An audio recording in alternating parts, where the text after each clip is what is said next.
আম্মা জান জিজ্ঞাসা করছে কিয়ামতের মাঠ কিরম কঠিন হবে। আয়েশা রাদিয়াল্লাহু তাআলা আনহা, তো আল্লাহ রাসূল বলছে ইয়াউমুন আসির, বড় কঠিন হবে। আয়েশা বলে ইয়া রাসূলুল্লাহ, কঠিন বলতে কি বুঝান?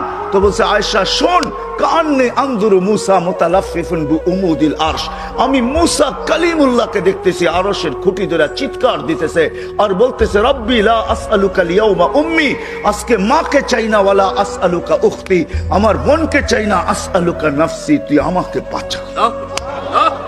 বলছে আয়েশা এর চেয়ে কঠিন চিত্র শুনতে চাস? বলে ইয়া রাসূলুল্লাহ শুনান। বলে ওয়াজি আবি জাহান্নাম, জাহান্নামকে যখন নিয়ে আসা হবে 70,000 শিকল লাগানো হবে, প্রত্যেকটা আংটার ভিতরে 70,000 ফেরেশতা ধরবে, তারপরও জাহান্নাম সবার হাতের থেকে ছুটবে আর কিয়ামতের মাঠের দিকে দৌড়াইতে থাকবে আর হুঙ্কার দিতে থাকবে। জিবরিল আল্লাহর ডান পাশে থাকবে, দুজককে আসতে দেখা আর হুঙ্কার দিতে দেখা, সবার হাতের থেকে ছুটা যেতে দেখা জিবরিল চিৎকার দিবে আর জমিনে বসা পড়বে রব্বি সাল্লিম সাল্লিম, রব আমাকে বাঁচা, আমাকে বাঁচা। ওই দিন শুধু একা আপনার নবী, তোমার নবী চিৎকার দিবে উম্মতি উম্মতি।